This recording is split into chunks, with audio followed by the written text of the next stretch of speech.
Hello and welcome to Obscura. This is a dark fantasy romance visual novel, and even though it is labeled as a demo in the shop, this is essentially chapter 1 of the story. Now, this has some mature themes, so first I want to go into the warnings here, and well, they are separating them by route, which there are 4 love interests in this. I have no idea where we're going to get, so I'm going to go by show warnings by content. Now we have all the categories and you can get more details by clicking on them, but that's spoiler territory and I'm not about that life, so I'm sorry, we're just going to roughly go over it. We have dark or mature subjects, religious themes, drugs and alcohol, human trafficking, violence, and sexual themes. Now, considering I was able to download this on Steam from Germany, which is a bit strict on this kind of content in games, I don't think we'll have any problems, but we'll see how uncomfortable I get with reading any of this. I also want to have a look in the preferences with y'all just to see that we have a good amount of options here, from different fonts to turning off the flashing visuals, which I'll always do because it's just annoying. It's good to have these options. Now this game also does have time choices, which I turned off because well, I generally don't mind quick time events when playing a game by myself. I don't know, in The Good People I noticed this, they also had time choices. It's something different to have in a visual novel, but I don't know, I didn't fully enjoy it, especially in a Let's Play context, so I'm turning them off. I also turned off screen shake. I don't know how severe it is, maybe I'll check it out by myself, but yeah. And also there is a save word button. So yeah, I think this kind of tells you already what kind of sexual themes we'll have in this.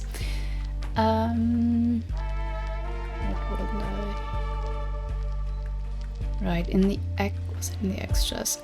Here. You also have this aftercare section, which is interesting. Again, I don't know how far we'll get into this with this first chapter, but good to have, I guess.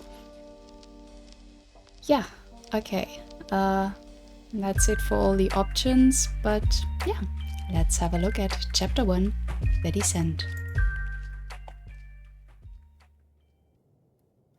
What's your save word?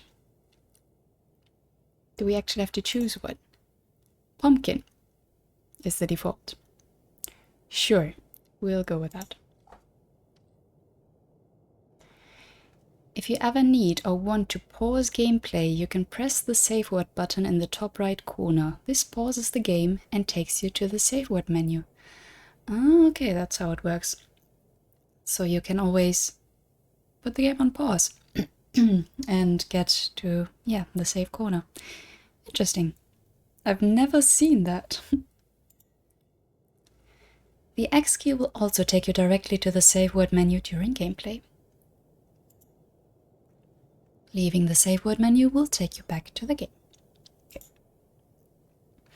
The save word button is hidden by default but can always be seen by mousing over the top right corner of the window. So that was what the setting was for. I'll just leave it there, just in case. It can be made always visible in the preferences menu. Yeah, that's what we did. Please enjoy Obscura. No one goes into the mountain without a reason.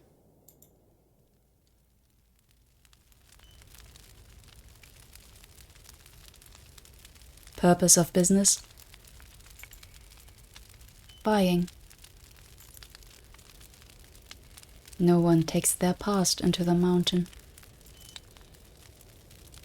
How are you going to pay? Some funds, some work. Good luck with that. Everyone knows what it means when you go. No one says anything about it. Give me your bags. The guard looks through my things with perfect efficiency. Bored, they start asking me questions. What are you going to be called down there? Yeah, you can also choose your pronouns. Always very neat. I will keep with she, her. And what will you be called? I'm also going to keep the default here, which is Vesper. Vesper. Good choice. Thank you. You have a mask, Miss Vesper? No one would sell me one. Not a problem here. If you're buying, we're selling. The gate guard waves to the masks hanging around the entrance, perhaps once worn by other visitors. The masks are an old custom, plausible deniability. We're all faceless strangers under the mountain. Take your poison. Okay, I did see the masks in the on Steam. You could see the designs, and I found it interesting that they're all quite different in vibe, basically. The charcoal-colored one with worn lace and gold trim, the cream-colored one with flowery details painted across the left side, the burgundy-colored one with swirling embossed patterns. These sound a little different actually from the pictures that I've seen, but I think this is the one that I liked most, the cream-colored one with flowery details. I take a mask off the wall and fit it to my face. It weighs on my head, but my mind feels lighter. I see my reflection in the mirror. Yep, that's the one. I don't think the masks are really more than the visual. I don't think they mean anything, but who knows? The people under the mountain have beautiful taste. I hand the gate guard the money owed. Welcome to the marketplace. They step aside, allowing me passage into the tunnel in the side of the mountain. I begin my descent. At first, I have to wonder if I have been tricked in some way. The passage grows narrow, the air stale, and the path uneven. I am walking by the last feeble threads of light that reach this deep.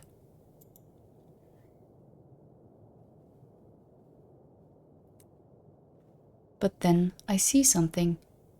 A shimmering pale blue glow from around a corner. I fight through the narrowing walls until I am able to turn the corner. The passage suddenly widens. Then it opens. I step from the passage into a cavern, so massive I can hardly see the end of it. The marketplace.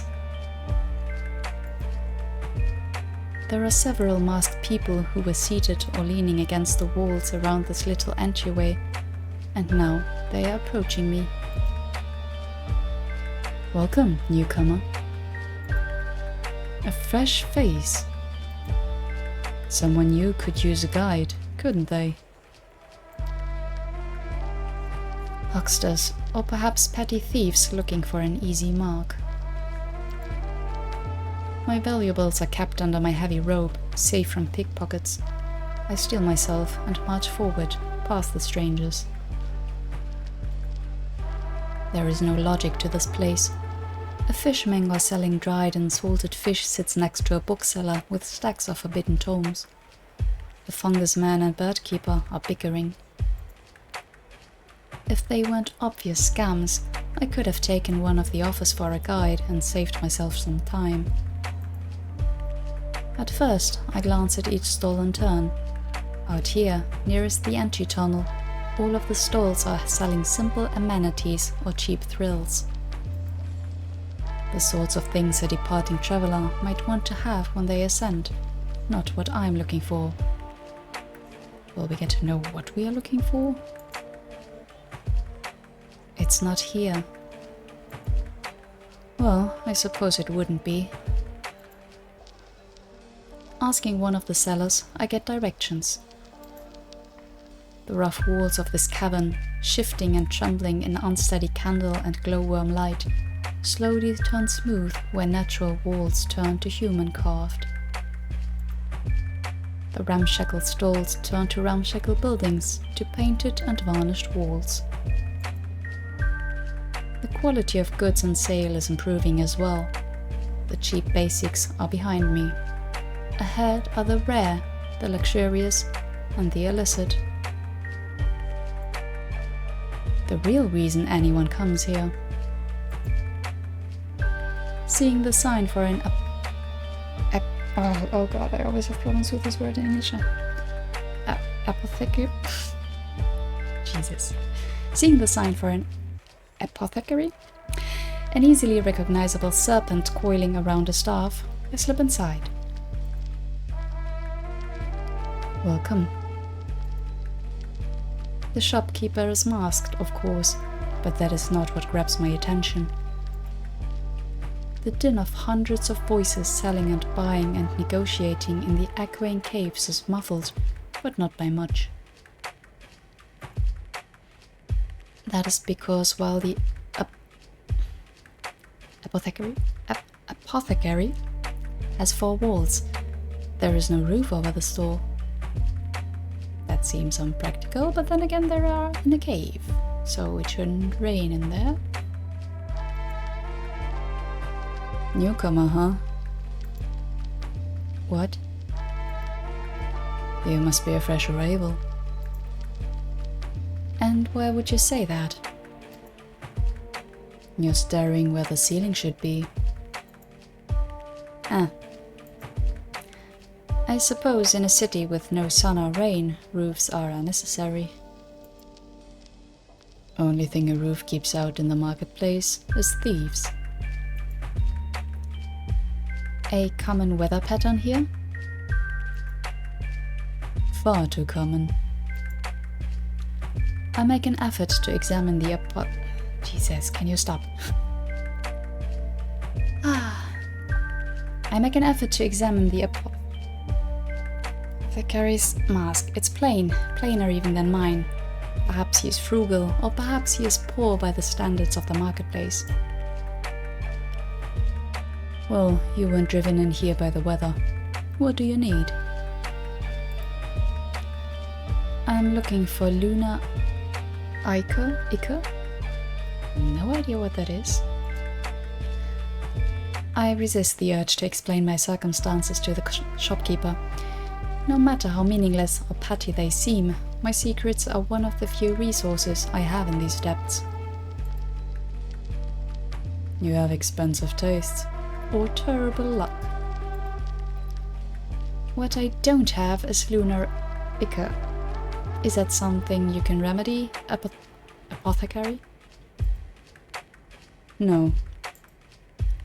If money is a concern, I can make arrangements.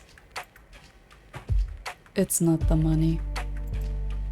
I can never afford to stock that damnable ichor. Even if I could, I doubt I would be able to stomach it. The rumors were true then. That is unfortunate. Where does one go then to find that damnable ichor? Smuggler dens, the vaults of the lords of the market, or perhaps you could take a knife to the lunar god. That sounds easy. Failing that, the auction house may provide. It's the largest house this side of the ruby walls. It even has a roof. The apothecary cannot see my smile, but I hope he can hear it. I thank you for your timely advice, sir. Save your thanks for the lunar god. It'll be a miracle if you get that ichor. I take my leave of the shop. The noise rises again from loud to deafening. Charming.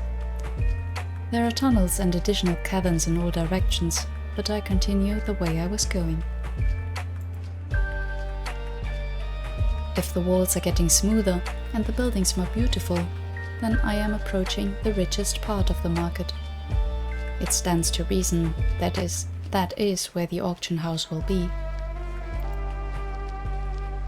Keeping my eyes up, it takes no time to find the auction house.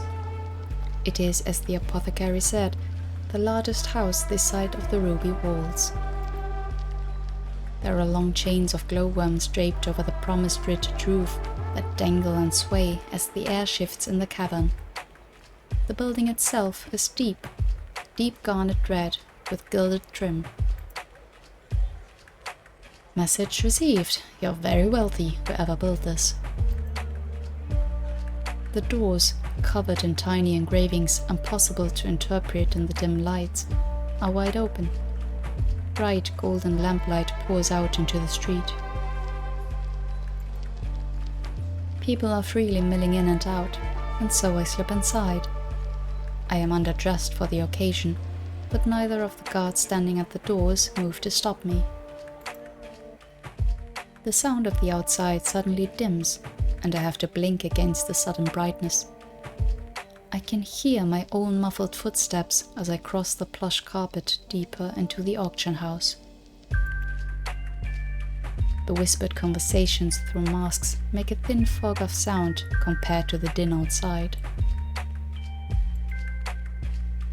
The signs are in a language I do not recognize, but I can make some educated guesses. The ornate double doors standing locked and guarded must lead to the actual auction hall.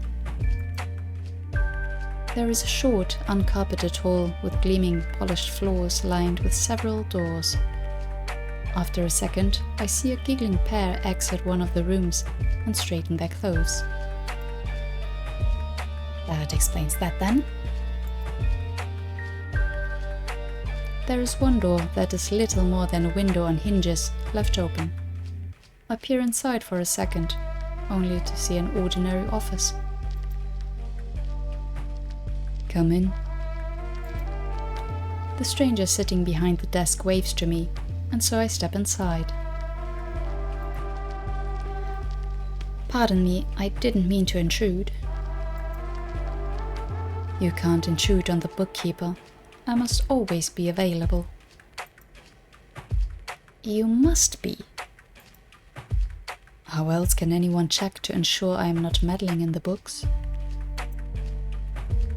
Does it really come to that? Well, I have no such concerns. A buyer, are you? Couldn't I simply be a browser? You really believe someone would come to the marketplace, to the auction house, just looking to see what they find? I suppose someone must have in all of history. I love that we're so snarky. It's cute. Well, if that's the scale you're measuring by. You, however, are not here to browse. No, I'm not. You're right, I'm here to buy.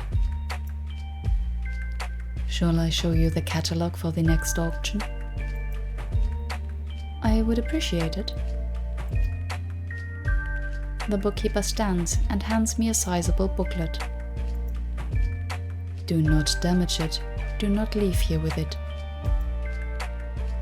They open a drawer to their desk and hold up a knife.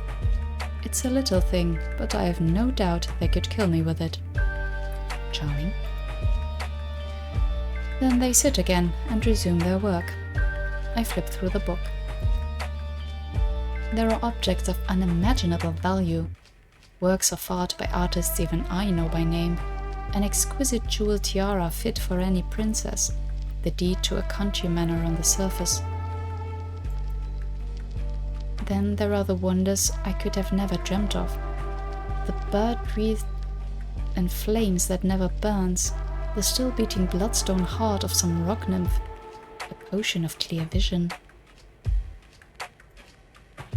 I flip a page and am met with the miserable exposed face of a young adult. Their posture is low and defeated, but they are beautiful.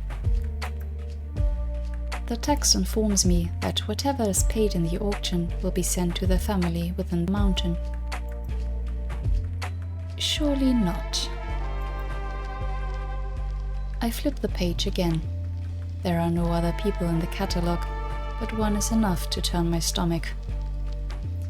And that's what they meant with the trafficking warning, right? Lovely. Thank you, bookkeeper. Finished already? What I want isn't in there. And what is it that you want? I'll check the history, see when it was last sold. I bite my tongue for a moment. Lunar Acre. An unlucky one, aren't we? I couldn't say. If you would, bookkeeper. They shuffle through a notebook. I try to read the text, but it is nearly impossible to interpret their faint pencil scratchings. More bad luck to heap on your pile, I'm afraid. The last sale was 3 months back. It's unlikely we'll get another sale for months yet, unless someone new comes with a stock. It couldn't be easy, could it? And what was the final price for it? Good question. For a lot of 12. The number they tell me is stomach-dropping. I could not gather those funds in a lifetime. Even divided 12 ways, the price for a single vial is well beyond my means. My life savings weigh heavily in the coin purse under my robe. Dead weight, it seems.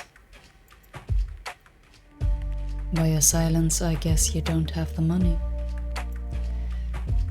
Thank you for your time. I try to keep my voice neutral. When I leave the auction house, I momentarily lose my sight and hearing as I adjust again to the dim, echoing cavern. I don't notice the direction my feet are taking me. My hopes for a quick visit to the marketplace have been thoroughly dashed. Now I have to determine what to do. Okay, I'll think better after some rest, or I can't afford to give up. I mean, both, basically. Let me do a sneaky save here.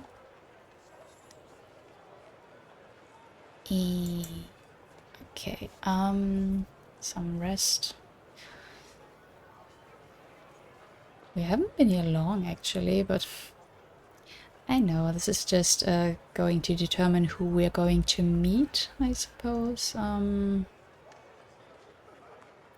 Sure, let's have some rest and sort out our thoughts. At the moment, I don't trust myself to make a sensible choice. Staying on guard here in the marketplace is exhausting, and my feet ache from climbing the mountain. I need some kind of rest before I have the energy to determine what to do next. I stop by a stall and ask directions for a decent inn, rest stop, public house, anything. Following the directions through a short tunnel, I wander through a quieter district of the marketplace. Though quiet is relative. The guest house is a challenge to find. Though I hesitate to call the ground down walking paths roads, there are rest houses lining them on either side. The Leaping Bear, the guest house recommended to me, is nothing remarkable. The building has a roof, but the building itself is mostly made of raw wood. The brass doorknob is smooth under my hand, polished by the thousands of guests who come and go. Inside, the atmosphere is boisterous, but on the scale of a handful of people singing a drinking song. The chaos outside is already muffled and distant. Welcome. The woman who approaches has her face fully covered in a bear mask, but her neckline is untied and exposed. I wonder who she works for. Hello, I was told this is a good establishment to stay the night. You were told right. Except the part about night. Here there's no real difference between night and day. Plenty of folks are up all hours of the day, as you do, just sleeping when they're tired and forgetting the sun ever existed. I see. The bare-masked woman has me sign into a guest book and pay for the night. You have the room for 24 hours. If you're staying longer, I expect you here to pay for more time. If you don't, you might find all your things at a moonshine. I'll remember. Thank you. And you'll be needing these. She hands me a dull metal medallion on a leather string and a key. Dear Rufus over there. She gestures to a mountain of a man, also in a bear mask, standing by a door. I'm wondering, just as other people have, as I've seen in the forums, if we'll get actual designs of these shadow people, because I would be interested how they look, just from the descriptions. Make sure only guests go to the rooms. That medallion proves you're a guest. Don't lose it. Or else I'll find my things at a moonshine. Pick things up quickly, you do. Seems like an important skill to have here. Quite right. She gets back to her business, so I approach the mountain of a man guarding the door to the rooms. Hello, Rufus. Let me just check one thing, because I'm not sure if it's really supposed to be this quiet here.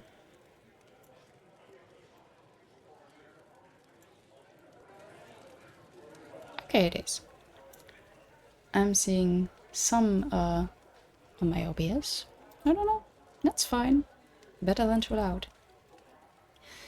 Hello, Rufus. I hold up the medallion and wait.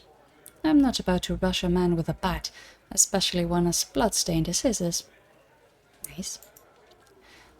Then he nods, and I am granted passage. He watches me go to my assigned room. I suppose it's a good measure to prevent theft, but then so is a blood-stained bat. Sleep doesn't come easily at first. How can I risk sleeping in the marketplace? But it does come for me. In the morning, or what my body decides is morning, my resolve has hardened. Leaving the marketplace without Lunar Ichor would render everything I've done pointless. I wouldn't be able to live with myself if I stopped trying. I'm able to order something like breakfast from the Leaping Bear's kitchen, and then sit deep in thought, staring at a bowl of porridge. Eating in this mask is a bit of a bother. I have to navigate the spoon around the mask. There's clasps, you know. I start at the sudden appearance of the proprietress. What? Feel along the side of the mask? There should be pins or clasps holding the bottom part. I do as she said, and find little clasps holding the two parts of my mask together. Well, I feel like a proper fool. It already feels strange having my mouth exposed, like a funny kind of nudity. Newcomers are all a bit foolish. That's part of their charm. Thank you, I think. Just keep your wits about you. You'll live. You make it sound so dire. Well, you're here, aren't you? Huh, you're not wrong. No one comes here without good reason, I should think. What's yours? A personal matter. Buying or selling? That's all there is down here, after all. Buying. Something I might not be able to afford, it turns out. That won't narrow things down too much for her.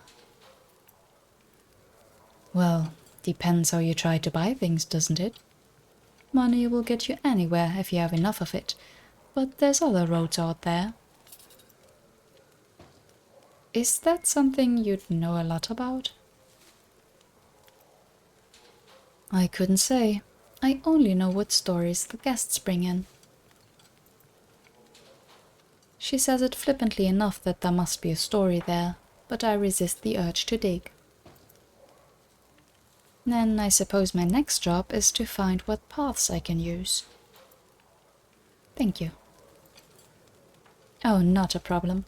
The masks trouble everyone at first. You just ask for Bruna if you have any more problems. I'll be happy to help. Well, she seems nice. And yeah, an innkeeper is always a good source for information, so not the worst choice we made there, I guess. She sweeps away to handle another matter, and I'm left with far more productive thoughts. Money won't get me Luna Ica, but something else might. Influence, friendship, violence, guile. My body, if it comes down to it. Anything. There's a lot to think about. Am I going to stay in a guest house for weeks or months? What possible ways are there to get Luna Ica?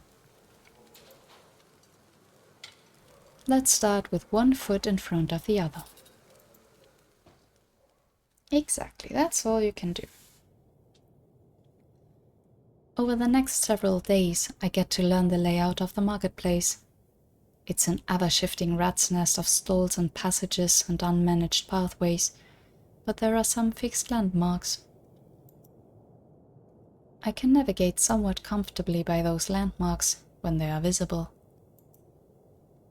One evening, based on my own internal clock, the proprietress of the Leaping Bear hints over a meal that as long as I'm well behaved, she would be willing to extend more generous long-term rates to me. That's nice.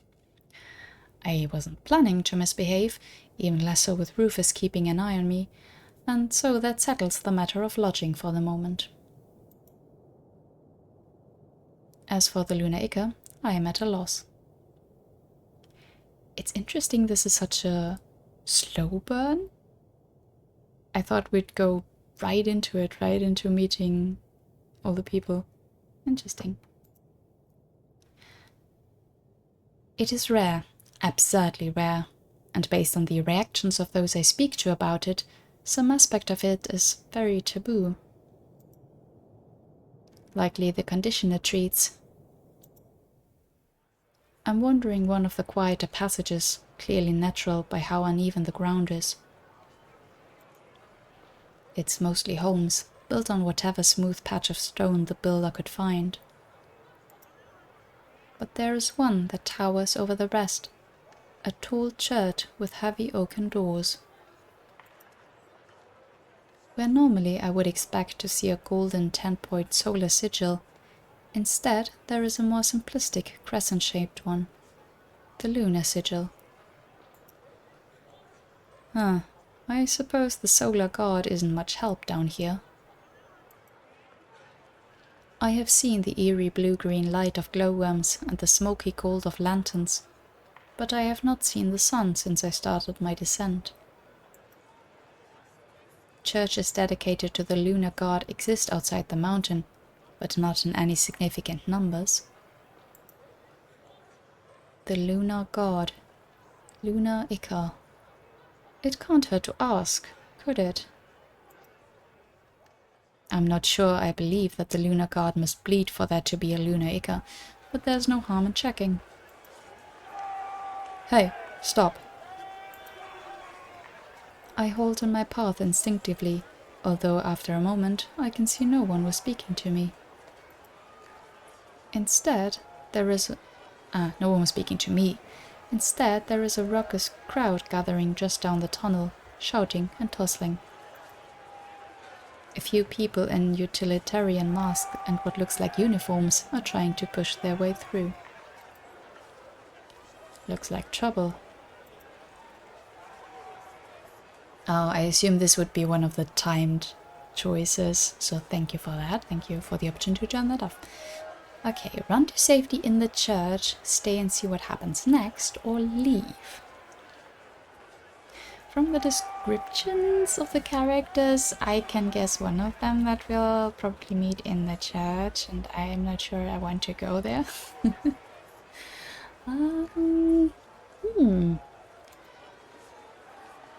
Yeah, I'm one of those people that always saves at every choice, even if I don't use the save slots later. I don't know. I'm curious to see what will happen. Idle curiosity keeps me where I am, watching the ruckus of the crowd intensify. Very suddenly, one of the members of the crowd breaks away and sprints. Directly towards me. I start moving backwards, trying to step aside. I misjudge my step and stumble. I fling a hand out in an attempt to find my balance. The sprinter slows down very slightly as they get closer to me, slow enough to catch my hand and jerk me forward. I try and pull my hand away, but it's impossible. The runner pulls me along, and I have to use all my focus to keep up. Stop! Thief! Thief! I cannot help my astonished outburst. What, like you're surprised? Not really, honestly. We pelt down a tunnel. Many of the people step aside for us, hardly surprised by a pair sprinting away from a collection of uniformed officials. I wouldn't want to be involved either. The runner takes a sharp turn, nearly wrenching my arm from its socket. I yelp as I follow along. Then we take a turn into some sort of business establishment. The runner does not slow down for a second as the shopkeeper opens their back door for us and closes it once we're through. The back alley we're in is uncomfortably cramped and we have to shuffle through. Hold on. All at once, the thief turns, grasps my shoulders, and pushes me backwards until I'm pinned against the wall. What the? Shh. We're both pounding. The thief leans in until I'm nearly pressed body to body with them. Stay quiet for 20 seconds. Helpless, I have to follow the thief's lead. I do everything in my power to breathe silently and try to tuck myself behind the stranger. After a count of 30, the thief gives me space. Who are you, exactly? Vesper. Okay, Vesper. Do you trust me? Excuse you? On what basis would I trust you? And why did you pull me along? I have questions. Do we trust them? I mean, no. Because we're not stupid to just trust a stranger, right? That's just dumb. Because, you know, there's people you meet and you have some basis on whether you trust them or not. Also depends on what are we going to trust them on, but I'm gonna say no. I don't know you. Not remotely. Should I? No, you shouldn't. Thank you. But if you don't want to get arrested, you should still come with me. I didn't do anything. Excuse you? On another merry chase through the marketplace? Somewhere we can cool off. They didn't see your mask, so once the trail gets cold in 20-ish hours, you can go. Have this escaping business down to an art, do you? Wouldn't be here if I didn't. Well then, thief, steal me away. Keep quiet until I tell you it's all right to speak again. Not yet.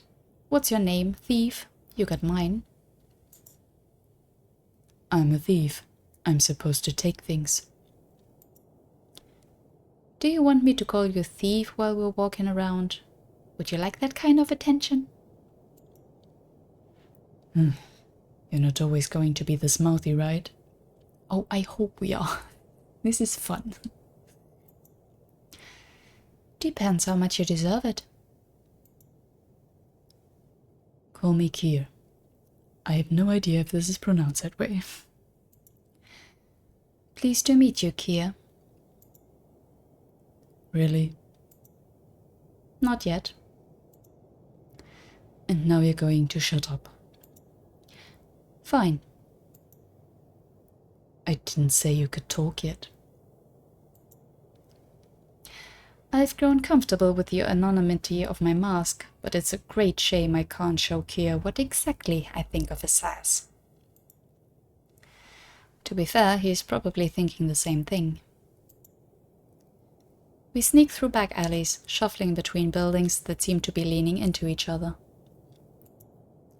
I have no idea where we are at this point.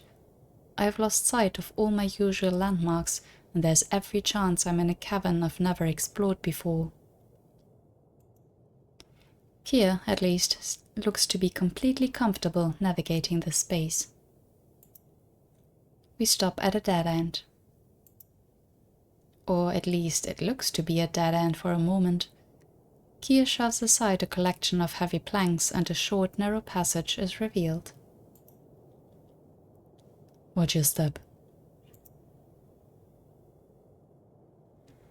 We have to crouch and nearly crawl through the passage, but it is mercifully short.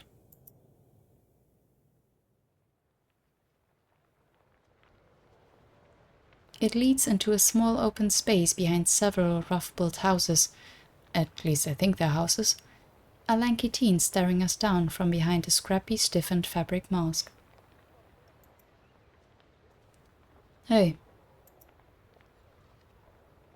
We're sunstone polishers, don't mind us. Okay. What was that? A code phrase? Still no talking. I roll my eyes behind the privacy of my mask. Then I take real stock of my surroundings. I am in a strange place with a man I cannot trust, and I only know about one exit, the one behind me. Oh. Get out of here or stay?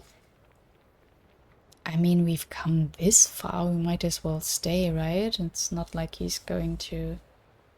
I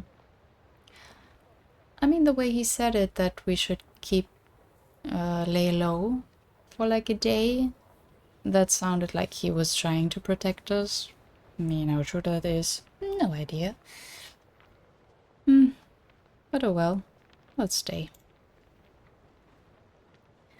I can't try and flee now and risk the danger of a chase. And what if those authorities who were chasing us find me? Patience. Kier shoves past the teen and I follow close behind. Wherever we are, I feel safer with him than alone. We squeeze between two houses and end up on a busy, cramped road. The glowworm light that illuminates all the caverns is mostly blocked out by the homes on either side of us. Then we're in a small square of sorts. It's an open space with the most sturdy buildings of this area all around, and there's paths leading away in all directions. It's dark, but I can see glimpses of masks in the shutters that crack open to watch us. Kier! Hey, I'm home. This is the first time I've heard any warmth in his voice. It's such an abrupt change, I almost cannot believe it's the same man behind the mask. A child jumps from the low second-story window, landing on Kier's back. Hey, give a man a warning. You're gonna break my back. No way. You menace. He reaches around and pulls the kid off him, holding them up by one arm. The kid is kicking and wiggling and laughing. You better say sorry, or you'll be stuck there forever. Sorry. Kia lets the kid down. Sorry you're so old. The kid and a few of their friends pelt away, and Kia protests loudly, but even I can hear him smiling. Kia, who's this? Someone plucks at my long sleeve, tugging my arm. I twist away sharply. That's Vespa, or so she told me. Do I get to speak yet? No, I like the silence. Wow. Well, I think you've enjoyed enough of that. Could never get enough. I am called Vespa, though you can decide whether you believe me. What's a stranger doing here? Needed a decoy. Turns out she's the right size. A decoy? Wow, you gotta be quick on your feet to keep up with Kia. Yeah, I was impressed. I thought I was gonna lose her for sure. No, stop. Explain. Not everyone can keep up with me. You know that's not what I meant. What do you mean, a decoy? You know what a decoy is, right? Yes, I've seen Haikyuu, thank you. I needed one. You fit the profile. He's evading. Why? You needed a decoy to deceive some kind of authority. You needed a decoy, and you're a thief. Yes, very smart. Was I a decoy for someone you were working with or someone you stole? Oh, damn. That's a quick one for sure. It sounds like I'm right. And what were you planning on doing with me when you were done, I was going to let you leave. It's such a blatant lie, my jaw drops. Does he really think I'll believe that? I mean, I was hoping on it. No way. You can't let her leave now that she can find her way here. Oh, so I am a prisoner now? Kia, what were you thinking? I was thinking you'd play the bad guy, Griff, and let me be the hero. Looks like you're not on today. What? I was thinking that someone who can run and dodge the authorities is an asset. He faces me as he says that. What? What?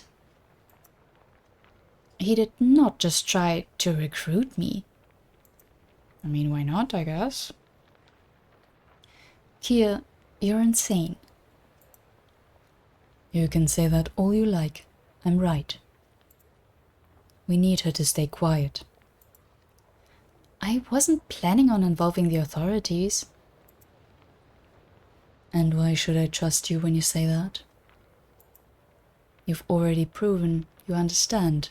Trust is a lot harder to earn here than topside. So we'll let her learn even more about us? That's about the shape of things. Once you're involved, you're the same type of criminal as the rest of us. And if I'm involved against my will? Yeah. The enforcement here is just so kind and understanding. I'm sure they'll take you at your word. More people, plain masked and curious, are gathering around. I don't know why you're being so hostile to me when I didn't ask for any of this. Because you don't understand. If we get caught stealing, we get killed. The only way we can even start to trust you is if you've also got a noose around your neck. And I didn't ask for any of this. Doesn't matter. You... Let it go or let him have it. I mean... What's he gotta do?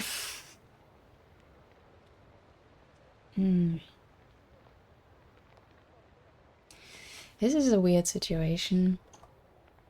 I don't know. I always feel better when I save, but...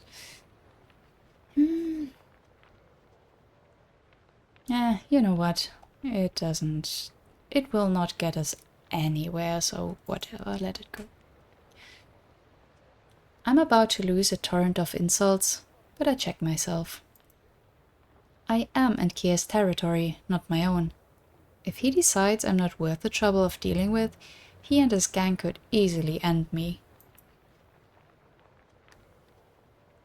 I'm remembering now that the shop page said something about doing like bad choices. So I suppose there are bad ends where you maybe could die. I don't know if this is one of them. And maybe it would be more fun to fight back. But Nothing more to say. I turn my face away sharply. You may not be able to see my expression, but I'm certain my body language radiates anger. Well, finally figured out how to shut you up. I have to swallow down bitter bile and blue fire fury. There's a quiet moment. Everyone around us seems to be coming to the same conclusion as me. I am cornered. I don't have a choice in this. I keep my voice as flat and neutral as possible. Not really, no. Then what do I do? You run a few jobs with us. Get that news good and tight. And then? If you want to leave, you get yourself a new identity and you leave. You already put on a mask and picked a name once, right, Vesper? Right. Then you can do it again. You sure about this, though? Yeah. With Gups down for the count, we need a new lookout. Vesper's got what it takes. I sure hope you don't think that counts as a compliment. When I compliment you, if that ever happens, you'll know. Good to know. And we're not using Eve because... Because Eve is 12. Don't be stupid, Griff. Did you see that person popping in here? Was that Eve? Fine. I'll do what you need and then I'm out. Hey, no need to make it sound like a prison sentence. Am I not being held here against my will? Prisoners don't get paid. You will. What? We're pragmatic, we're not monsters. You do the work, you get paid. Why didn't you say that first? Can we really afford? Yes, Griff. I've heard we're getting our favorite visitor in a few weeks. We'll all be getting paid. Hell yes. What do you mean, paid? Caught your attention, have I? I think it's fair to know what my wages are going to be. The number Kier gives is not gobsmackingly high, but it's not low either. A few jobs could make for some comfortable living at the Leaping Bear for a long time. Then again, it won't solve my big problem. Good enough. I have a counter offer. The idea in my head is half-formed, but I have to pursue it. Are we negotiating? You're a thief. Yes, that's well established. Which means if I want something instead of money, you could get it. Depends on the thing. Luna Ika. The crowd around us bursts into a flurry of whispers. Well, at least they know it's important. Kier's voice changes suddenly, the timbre low in a way I can't interpret. You need Ika. I do. For what? Why should I trust you enough to say? Rude? Blackmailer? There's a long pause. That's a lot of jobs you're going to have to work to earn something that pricey. Would I be able to make enough money to buy it? Not in your life, I don't think. Not with us, at least. Then working for you is my best shot at getting it. Griff suddenly pulls on Kier's cloak and he leans in. There's whispering, and I am not nearly close enough to hear it. Then they separate, and Kier runs his hands over his mask. It's a gesture of pure exhaustion. Fine. The whispers rise in intensity. You work with us, you get your Ika. He holds out a gloved hand. We have a deal. I slowly reach out. He clasps my hand, and we shake on it. Deal. I'm tempted for a second to think this was too easy. But it really wasn't. Kier calls out into the crowd. Someone go out with her to get her things. Pardon? We can't have you sneaking in and out all the time. Too dangerous. We just finished moving here as well. So, I live here now? You'll get a room of your own. That's nice. I mean, that's more than we could have expected, I suppose. Eventually, a volunteer comes forward. Together, we sneak out of the hidden community and return to the Leaping Bear. They refuse to talk to me and just follow me like a shadow into my room while I gather the few things I left there. Some clothes, the odd knickknacks I've managed to acquire, my hygiene supplies. Then it's time to return the key. Hello. Oh, Vesper, good to see you. Ready to pay for more time? You're definitely the reliable sort, so I can offer a good rate. Not this time, sorry. I found somewhere else, a little closer to my goals. I dropped the key on the counter in front of her. Thank you, though. The Leaping Bear was becoming a bit of a new home for me. Bruna is quiet for a few seconds. Then she drops her voice low, so low I can barely hear her. Do you need help? If that shadow of yours is unwelcome, Rufus can remove them. What? Oh. Oh, no, things are fine. Rufus doesn't need to do anything. I'm fine. My new arrangements came as a surprise, but I did say yes to the offer. Never mind what kind of duress they put me under, I did agree. Good then. Never liked seeing my clientele go places they weren't interested in going. Thank you for staying with us. Bruna's voice is a little more formal than I'm used to. I suppose now that I'm leaving, I will likely never see her again. It's a little disappointing. I have no real bonds here in the marketplace, but I was getting used to the leaping bear. Goodbye.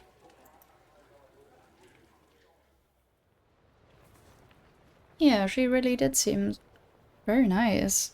Like, for a place like this. I wonder if we were at any of the other routes, because I suppose we are now in the Kia route.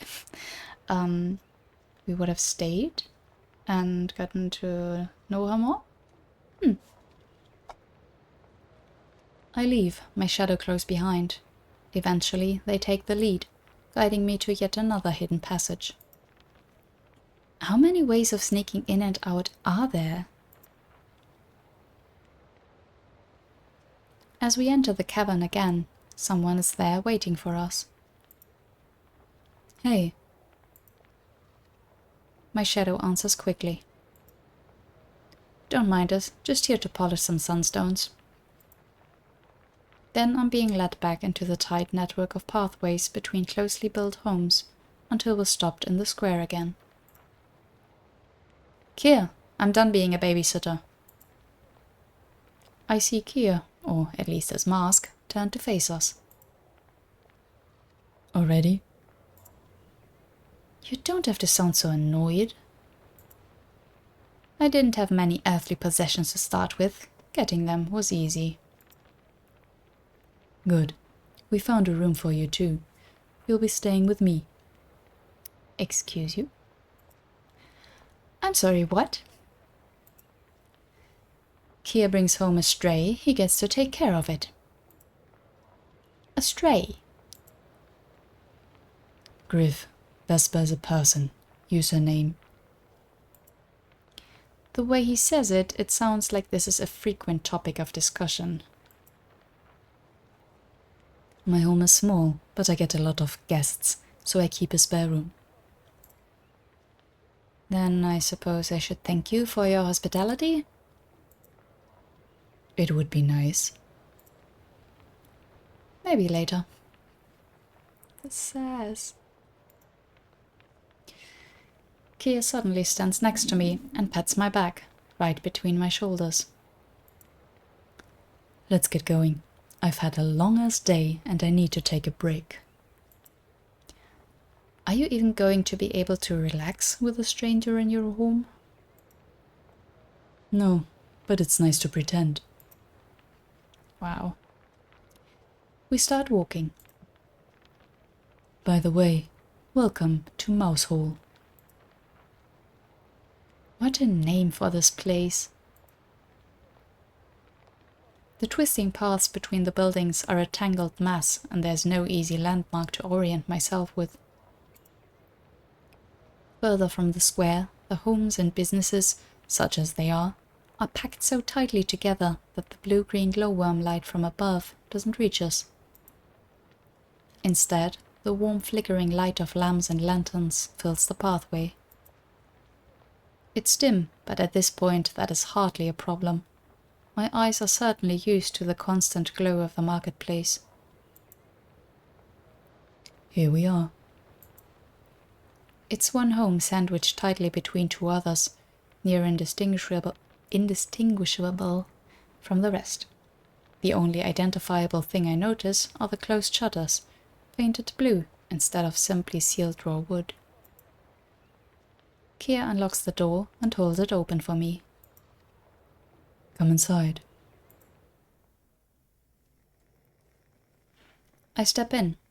It's small and cramped, as anyone would have guessed. But when Kia lights the lantern by the front door, I can see that it is a comfortably arranged space. None of the furniture matches, but all of it works in some odd kind of cluttered harmony. Okay, compliment is so must stay quiet.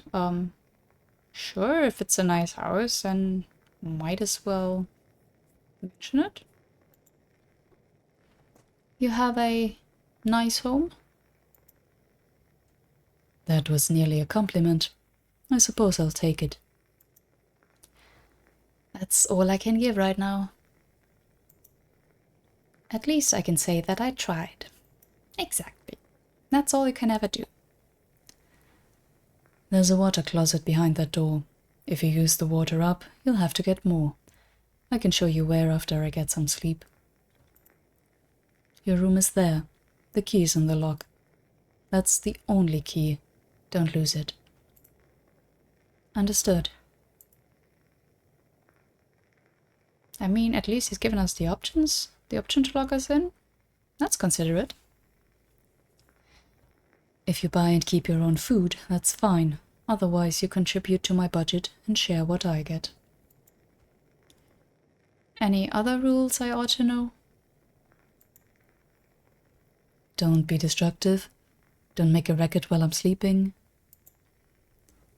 And if I leave? Go around the neighborhood as much as you like.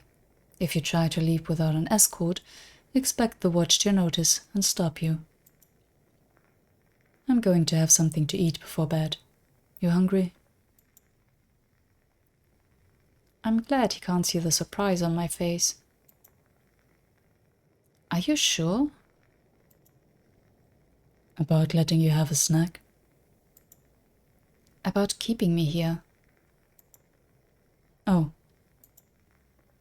Here's the thing, Vespa. I'm not that worried about you murdering me in my sleep. My door lock's the same as yours, and honestly, eternal rest isn't exactly something I'm dreading. Okay. He chuckles a little. If you decide to make yourself into a problem, we can find somewhere else to put you. Griff knows a pretty obscure tunnel that goes straight down, if you're really unbearable. If it's all the same, I'd like to avoid that. It's easy enough to think of this as just another guest house. That Kier is no worse than Rufus. Intimidating, but ultimately harmless. I mean, we haven't been harmed so far. Talked down upon a bit and yanked around, but nothing too bad. He steps toward what I assume to be a cooking space. The counter is exceptionally cluttered, but he is able to find his goal with ease, a shallow wood bowl. Here. He takes a handful of whatever it is from the bowl and holds it out to me. This is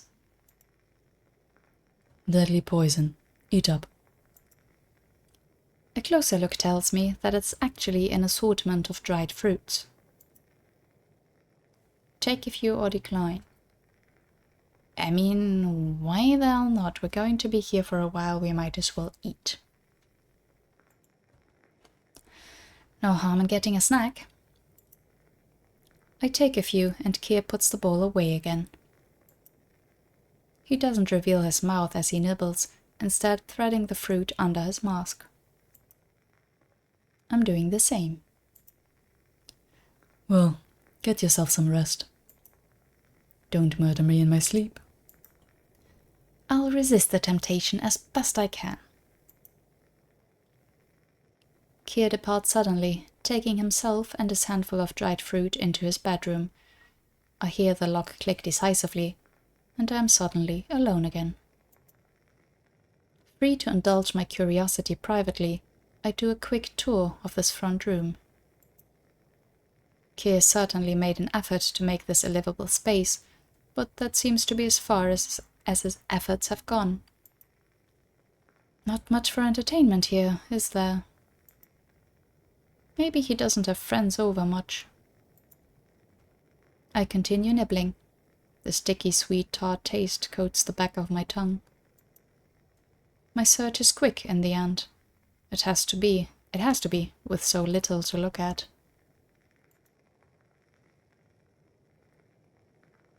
I slip into the dark guest bedroom as though I am an intruder.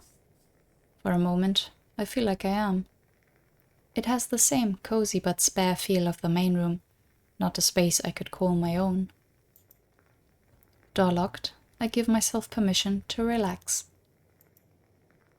Kier could very well have a second key to this room, or choose to break or bypass the lock in some way.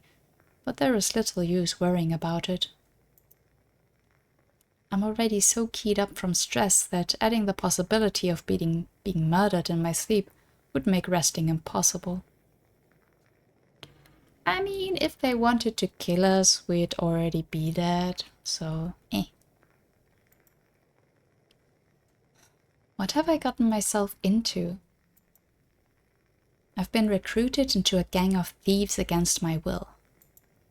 A gang that likely steals to survive, but there's one thing that leaves me deeply uncomfortable. If I was a decoy for something Kier stole, that means Kier was stealing a person.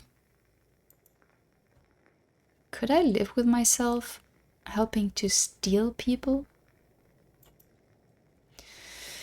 Oh, there must be a good reason. There is no good reason. Going into morals here, are we? Steal people. For what purpose, really? Reason? Like, where do the people end up with? That's my question. If we're really talking about trafficking and the people being miserable in whatever way because of being stolen, then there is no good reason. That's all there is to it. This is such a... oh, this is so basic. Must be good reason, there is no good reason. Like, simply in terms of a story, this fantasy setting where I don't know what all the possibilities are, I would like to believe there is a good reason. But generally speaking, no, you don't steal people. Like, what the fuck? So I'm afraid I have to go with this one. There is no good reason. The cold fingers of reality close around my heart. There is no reason I can imagine that justifies stealing people. Maybe stealing them out of abusive homes? Then yes, but is that really stealing them? That's what I mean. It's hard to go off about, such a basic question. Stealing for survival, I can understand, but not that far. I swallow hard, trying to chase these thoughts away. I'm not going to sleep at all, am I? I follow the motions of getting ready for bed. I even take off my mask, though I am careful to lie down with my back to the door. And after some hours of trying to find a comfortable position, I must have fallen asleep, because Kier wakes me up with sharp knocks to the door.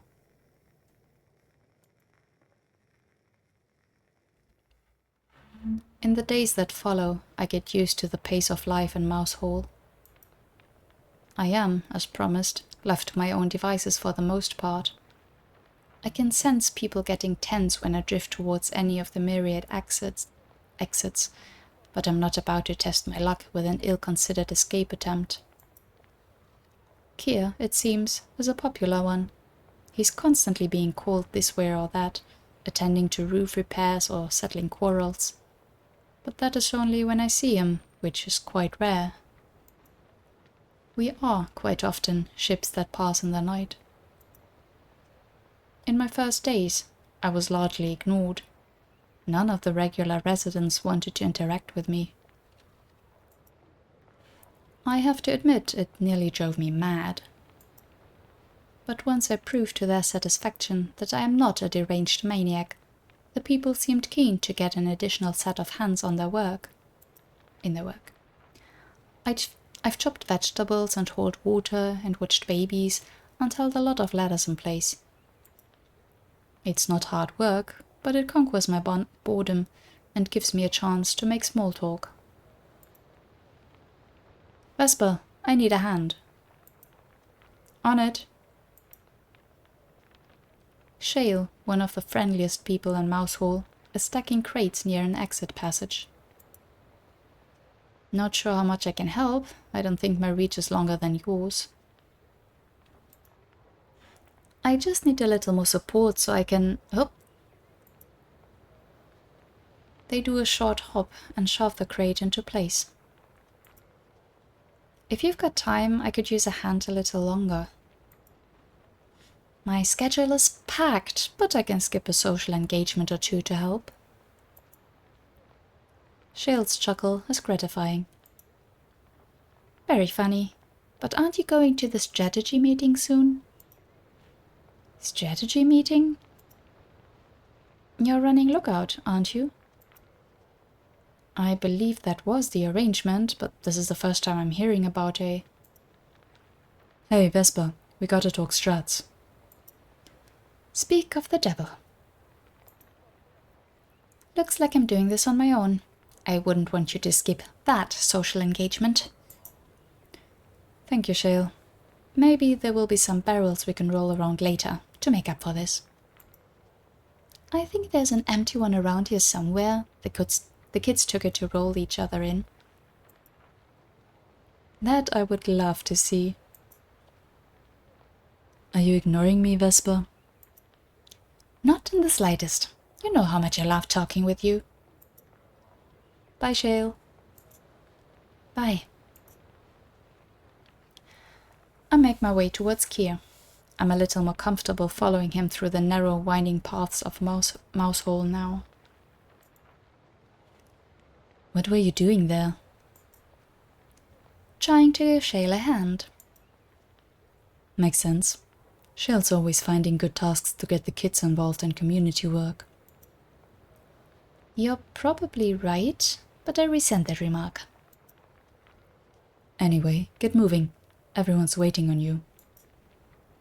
You say that like I deliberately dallied. This is the first time I'm hearing about a meeting.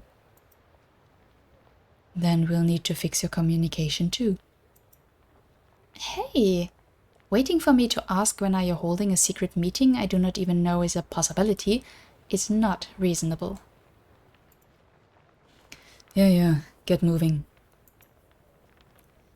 We duck into one of the buildings on the square. Kier has to duck particularly low. The doorframe is unusually short, and he is a fairly tall man. I think I saw a graph on the devs Tumblr that they are all pretty tall.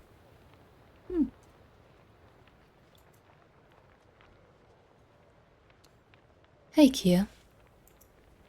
Finally found her. I wasn't hiding. Found her just fine, thanks. I wasn't hiding. I take a seat at a table with several other individuals. The room is extremely dark, even for an underground room, but I think I can see hints of this being a pub or bar of some kind. Real quick, Vesper, these are Lave and Halo. You already know Griff. Terrible seeing you again, Vesper. Likewise. It's so cute how it looks like they curtsy. One of the other two gives me a slow, casual wave. Lavernia. Call me Lave. My girl here is Halo. The other one, Halo, gives me a near imperceptible nod. She's leaned in close to Lave. Not the talkative sort of couple, then? Okay, Griff. What's the brief? We've got a commission. Fuck off. Kier's already approved it, don't worry. It's fine, Leif. Griff gave me the full rundown of the client. We've got a commission to relieve the auctioneer of a few choice pieces. Absolutely fucking... Not the auction. I'm not crazy. The auctioneer. That means crossing the ruby walls. The what? You've done that half a dozen times. And nearly died each time. We're not dead yet. Not you too, Kier. You're supposed to be sensible. I am being sensible. This is a huge potential payoff, and we have an inn. Keep listening or interrupt? Why would we interrupt? Keep listening. I don't fully understand, but I'm not about to interrupt the discussion without good reason. Exactly.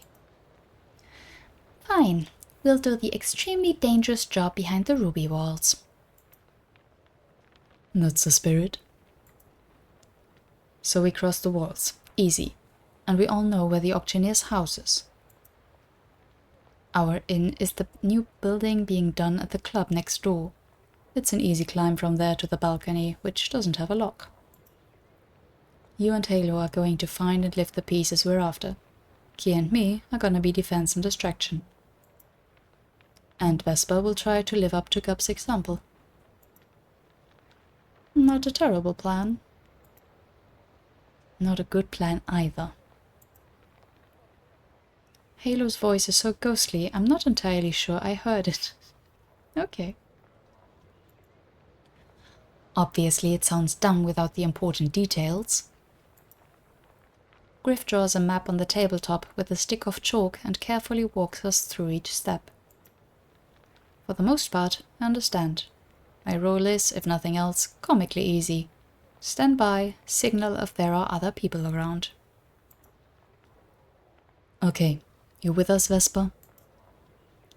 I don't have much of a choice in that, do I? He's asking if you understand. Almost everything. Almost. I've gleaned that the auctioneer's home is on the level above a pleasure parlor, something you did not explain. But I don't know what the ruby walls are. How do you not know that? I've been under the mountain less than a month, and you're locals. That's how. Fine. The ruby walls are a series of walls that have a vein of raw rubies in them in the main market cavern. There's gates that theoretically anyone can go through. But in practice it's a space for the rich and beautiful? Exactly. And it's heavily guarded beyond the walls, hence the danger. Yep. Now I understand. And in the future you'll speak up immediately if there's something you don't know. That's what we were supposed to interrupt for, with questions? You ask questions at the end, that's fine. Come on. Come on. This is not the criticism I need. You're always telling me not to talk, and now this. Exactly. I'm serious. I'm not risking my own neck to save you if you're in a stupid situation. You get in trouble, you're on your own. So I'm an acceptable loss. Exactly. Let's get ready to go. Fabulous. The four of them stand up.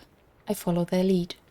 My cloak is just barely fine enough to be worn beyond the ruby walls, but the other four take the chance to fancy themselves up.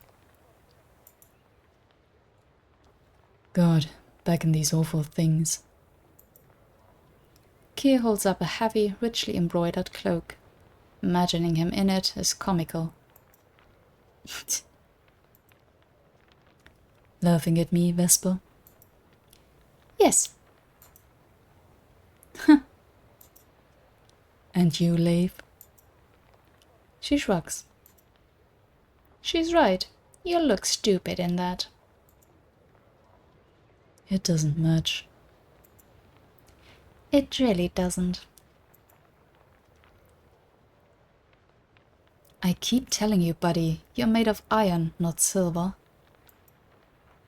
Griff's already in his disguise. Like you want to talk. You look like a child going through Daddy's closet.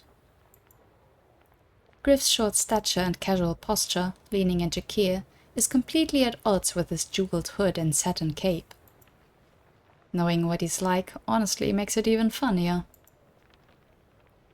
You look like you robbed Satine without a lantern. Leave him be or join in, ooh. Ooh. Oh, I don't know.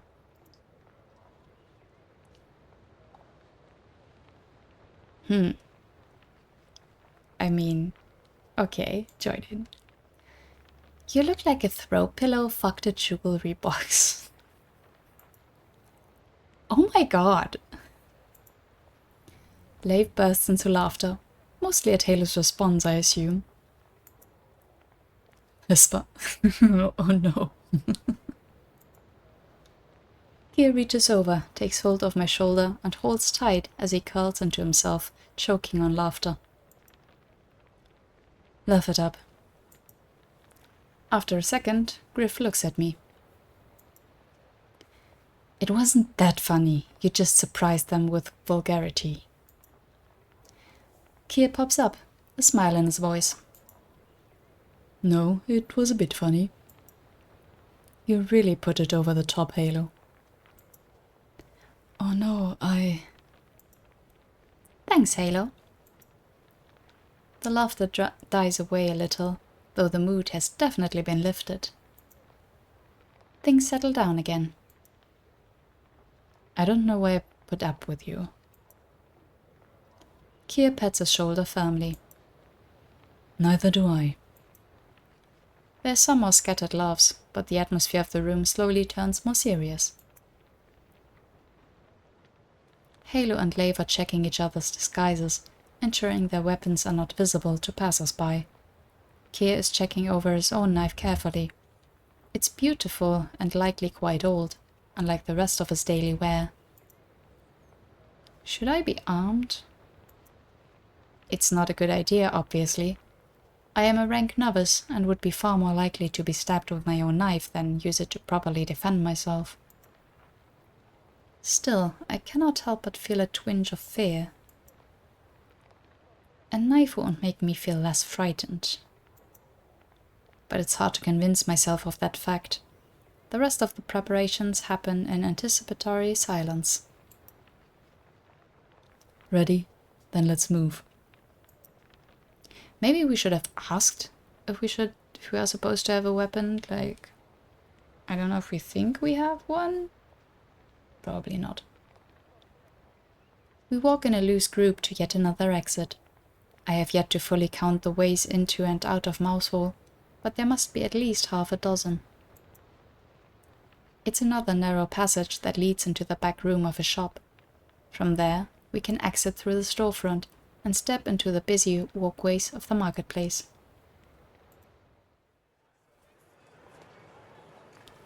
Look alive.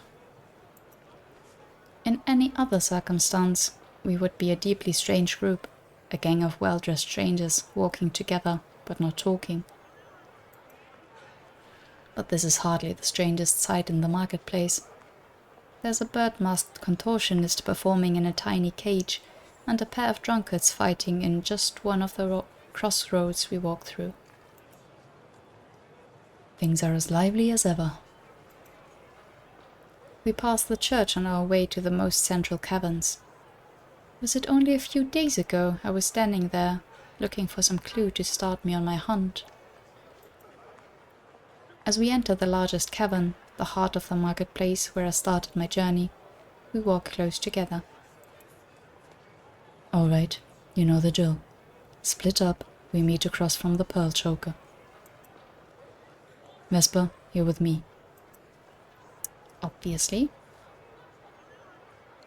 Leif and Halo are gone in a second, melted into the crowd. Griff glances back at Kier for a second before doing the same. Don't trust me not to run off? Not in the slightest. Plus, you're new to this. I might be able to give you some pointers. Fair. Both of that. What makes you think I'm new at this? You're paying a lot of attention to small details, the kind that are easy to ignore when you're used to this work. Fair enough. Okay, I've never planned a theft before. I've never worked in an organized group to steal before. These are vaguely similar, but... Huh. Mm-hmm. I guess we'll go with the simple I've never planned a theft before. Believe it or not, my surface life had very little thievery in it. You know, I think I can believe it. But I said it before, you're quick. As long as you're not about to get high and mighty about stealing, you'll do fine. Depends. What is the auctioneer like? She's someone who would sell literally anything if it means getting a cut. And what will we do with our findings? Our finds? Sell it to a different asshole who'd do anything for a cut. I think you'll like him, though. He's got a tongue as quick as yours.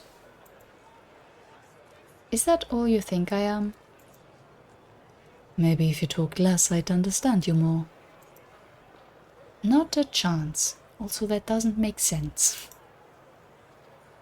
Worth a try. And here are the walls. Take them in. My first impression is that they're nothing special. Stone walls about twice as tall as the average person, smooth enough to be nearly impossible to climb barehanded. And then I notice the flickering lights. The rubies in the stone have been dug around and polished where they sit so that they catch the light. They glimmer like candles, but the color is richer and redder than any fire. There are hundreds, possibly thousands of them. It's subtle and beautiful. And here's our gate. Brace yourself. Keir seems to set his shoulders and marches forward, leaving me to hurry and catch up to him. Beyond the ruby walls, things are still busy, and it's not as though there's anything to muffle the sounds of the rest of the marketplace. But there is still a noticeable change. The rest of the marketplace has people hawking their wares, shouting at potential buyers, and cajoling them to buy. Here, the people standing in front of the businesses don't shout. They offer samples or display their wares, pose at and flirt with passers-by. But there is no shouting. I suppose if you have a business here, you don't need to shout to get attention. It really is different. There's nothing in the world like the jewel box. It might have been said in admiration, except Keir's voice is oozing bitter disdain. Keir and I walk side by side, taking a few turns to avoid a direct path to the pearl choker. He stops to look at perfume bottles and little ivory statuettes.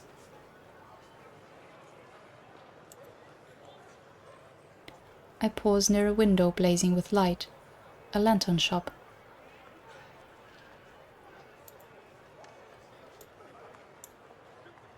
Okay, no. Sorry about that. Just again, in my OBS it's registering some background sound and I don't hear it. Weird. But it's okay. A lantern shop. You know the plan. I know the plan. You know where to hide. I know where to hide if you foul up everything. But you won't, will you? From your lips to the moon. Don't make me run again. Or what? Or I'll be very cross. Be still, my beating heart. Anything but that. Ah, focus or wish him well. Why not? Wish him well. You'll stay safe, won't you? I have no plans on dying. What about not dreading eternal rest? I'm not afraid of dying. I still don't want to. With my luck, I'd get done in and it'd hurt like a bitch. Then you'll stay safe. Keir stops and turns to me. We're stones in the river of people around us who pay us no mind. Kia reaches out and then gives me 1-2 soft pats on the top of my head. I'll stay safe. You haven't seen the half of what I can do. His voice is warm and confident. At the pearl choker, Kia splits away from me to enter through the front door. I slip between the pleasure parlor and the neighboring gambling hall. Both businesses are high class, with beautiful fronts and charming staff, and I swear I can hear a live band from one of them. But it doesn't matter how pretty the buildings are. All alleyways are the same. There's a vague sense of grime and hostility. I'm definitely not breaking any rules, but I'm also certainly not welcome here. If things have gone to plan, Lave and Halo broke into the apartment above the pearl choker by climbing the new attachment to the gambling house and jumping the gap. Griff and Kia are going up through the inside, using a staff passage. And I am keeping watch, signaling whether the alleyway is clear or not through a simple set of gestures. Holding one arm, there are people in the alley. Holding both, there are guards or staff in the alley. Arms relaxed, no one but me here. It is not complicated, but I do have to keep an eye on both ends of the alley and signal consistently. Ideally, all 4 of them will jump the gap and climb down the gambling hall's addition, and will separate to reunite in Mousehole. If we need to run, I even have the turns I'll need to take in the crossroads memorized. Straight through the first crossroad, left, then left again, right, and if I won't be seen, I go into and hide in the butcher's shop. Do I need to memorize that? I hope not. First crossroad straight, straight, left, left, right, butcher. Okay. Oh, interesting. It's written on my arm will activate hints, or it's burnt into my memory, no hints. Oh, interesting. So I was right. You kind of should memorize what you see here. Good point. I do want to activate it. Thank you. I mean, I did turn off the timed choices, so I guess it won't be too bad, but still. Why not? Let's get all the help we can get. At least I have a plan. Get to work or. What do you mean or?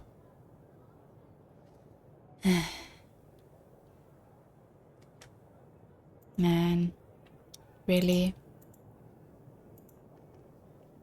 I'm curious, but let's not fuck this up. Get to work. I lean against the gambling hall wall. This one is made of stone, beautifully cut and polished, and scratched with all sorts of graffiti. People never change. They sure don't. Always marking that someone had been here, that Agatha has great tits, that Darwin fucked his mate. Delightful. I'm alone in the alley. I drop my arms and wait. My stomach churns with discomfort. I feel a cool neutrality.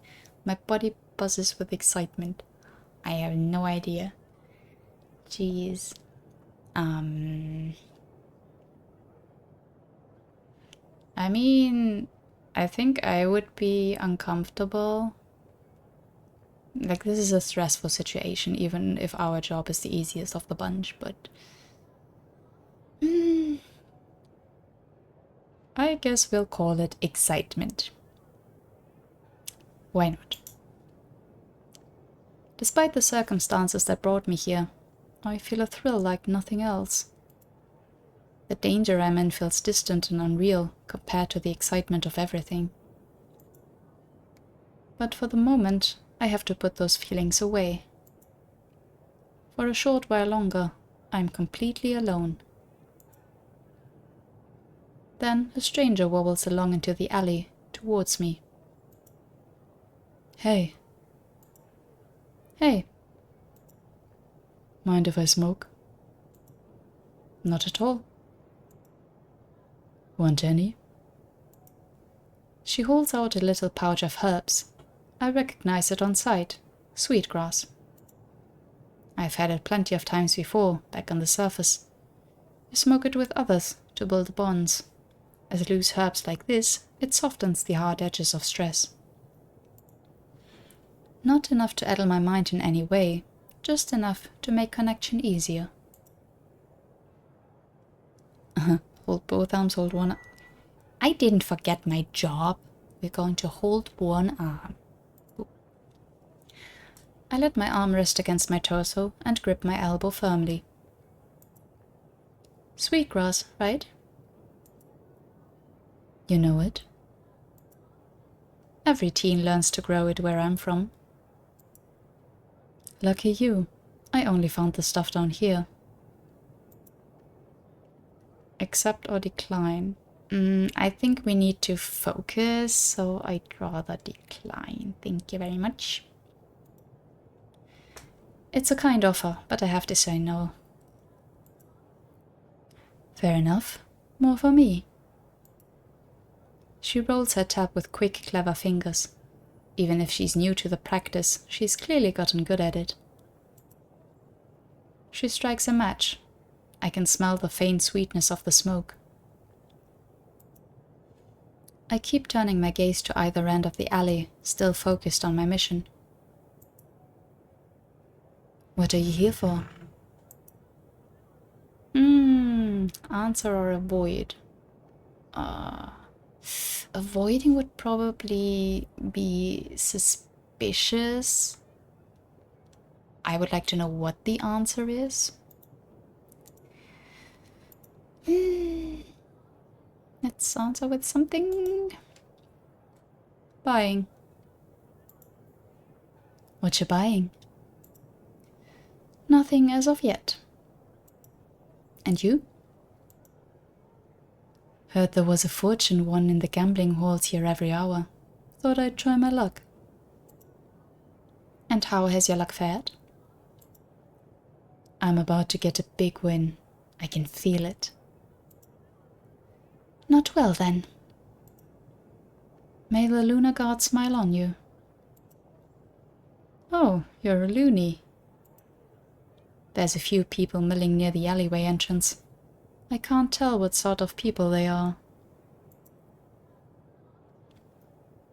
No, or most people here are.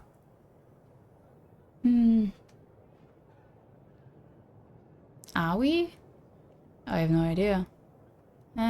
Let's say no. No. If I'm a little abrupt, I don't mean to be. I just have to keep my attention on the others nearby. Still, she seems to take it as a dismissal and quiets down. One of the people at the end of the alleyway starts coming in. Big, confident posture. At first, I can't tell if they're armed. Then I see a blade. Drop my arms, remain holding one arm, hold both arms, of course. They get closer. Hello. Any reason you're loitering back here? Oh, I didn't realize we were loitering. We were just having a break. Yeah, we were sharing some sweetgrass. Want any? She rummages through her bag, but the stranger cuts her off. No. They point at me. I didn't see you in the hall earlier. I wasn't in the gambling hall. Then where have you been? Here. Prove. Well, I've been here with her for a while now. Mind if I ask a few questions? Go ahead. Definitely some kind of security force. Did you come here alone? Come where? This alley? To the jewel box. I came with a friend, I came alone. Hmm.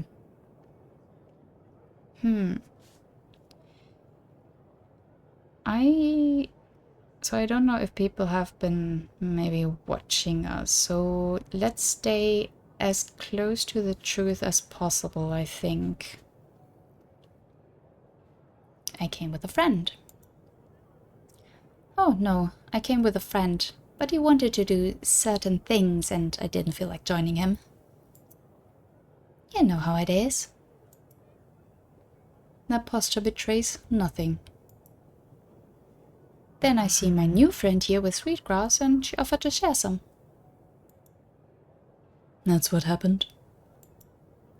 Yeah. Put that out and go back in. I'm not done yet. I'm talking to this one alone. It doesn't sound like they're going to brook any argument. You have a win waiting for you, right? Yeah. Good talking with you. Likewise. She leaves, and I'm left alone with this member of a security force. Drop my arms, hold one arm, remain I remain holding both arms. We're still signaling, we still have a job to do. Hey. This is tense. Is there a problem then? Routine check. Do people not stand around alleyways in the jewel box? Not unless they're looking for trouble. Well, I seem to have found some. I'm just looking for some quiet. Yeah, I don't want to rile this guy up, so I'm just looking for some quiet. I was just looking for a little bit of quiet. With another person. Come on. Better one than hundreds, I would say. The stranger doesn't look amused. Why are you here? In the jewel box or in general? The marketplace. Buying. And you had time to wander around? Turns out not everything is for sale all of the time. I'm waiting for a shipment to come in. That should be enough truth to convince them. And what have you been doing while you wait? Seeing everything the marketplace has to offer or minding my own business. Ooh.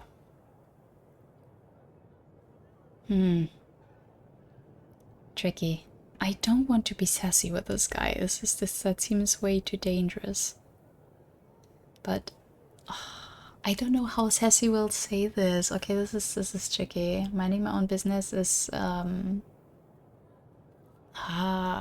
tricky. I mean, we have been looking around, I suppose.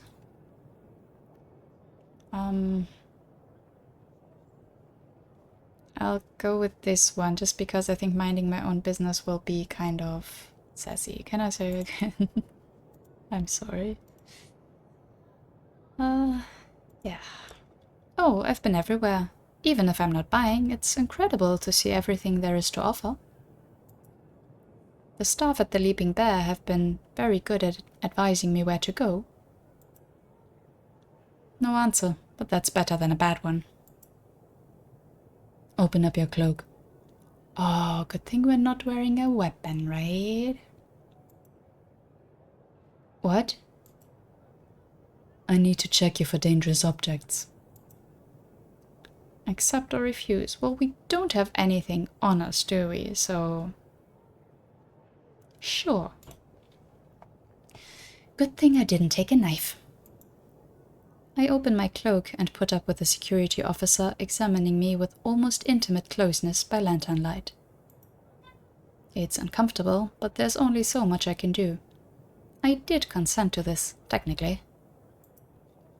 As you can see, I am just an ordinary traveler. I agree that you're not carrying any weapons.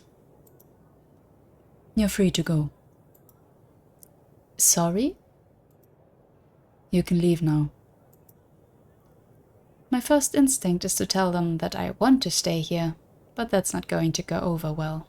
I'm waiting for someone here. And then wait in the tea parlor across the road. Clear out. I'd rather not. They stare at me. I suppose they're trying to parse exactly what I'm thinking. You've been cooperative, so I'm going to extend the same courtesy to you. Once. Get out of here now, before I have to take you in for suspicious behavior. I freeze. I can't leave, but staying is also no longer an option. I'm almost grateful that this is the moment someone chooses to leap from the balcony above and land on the addition to the gambling house. Should we have, yeah, that's what I've been wondering, should we have declined being searched? Because that means that we put down our arms. But they should have been able to see with the lantern light that someone else was there, right? Oh, don't tell me this means we're fucked up. That's annoying.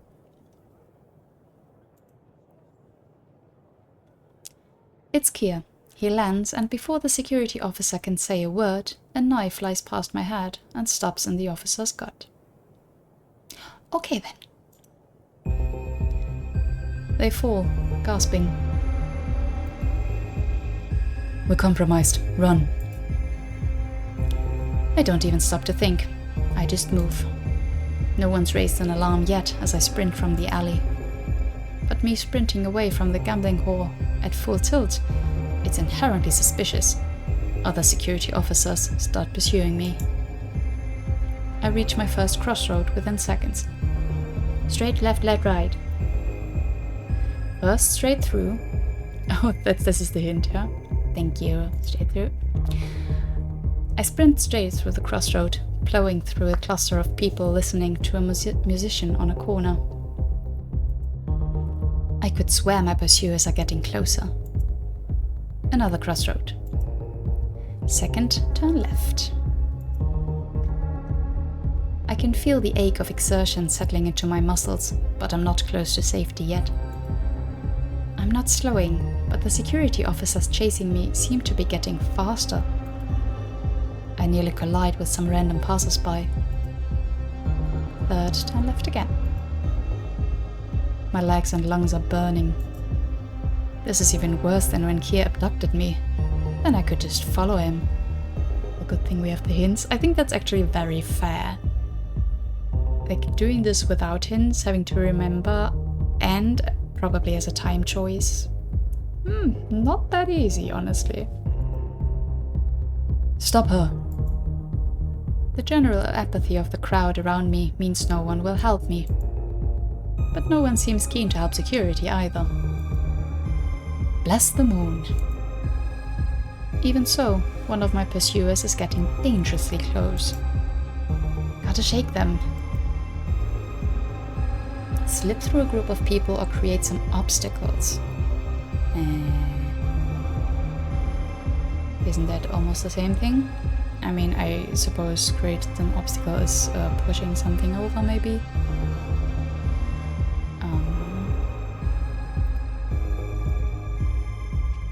Okay, create some obstacles. I spot someone selling an assortment of chairs with several tall stacks within reach. I can't help the words that come out of my mouth. Sorry about this. I grab a stack and pull it down as I pass, then another. There's the fearsome racket of wood on stone, the surprised shouts of people passing by. And a quick glance back shows none of the security guards as close to me anymore. Almost there. Fourth, take a right. I know what I'm looking for. And thankfully, the security is just far back enough they won't see me. Finally hide in the butcher shop.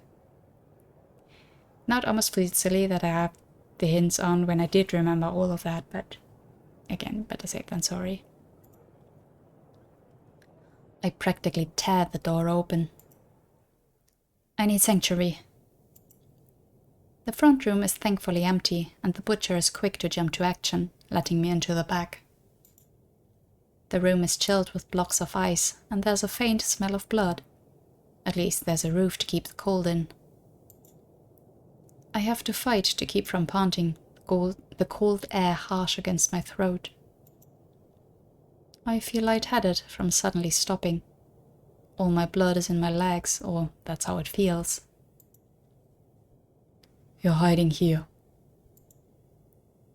The shopkeeper opens a wooden chest, empty, and pulls out the bottom panel. There's a deep hole under the false bottom, a natural gap in the mountain stone. It'll be cramped, but I'm in no position to complain. Thanks. Convenient.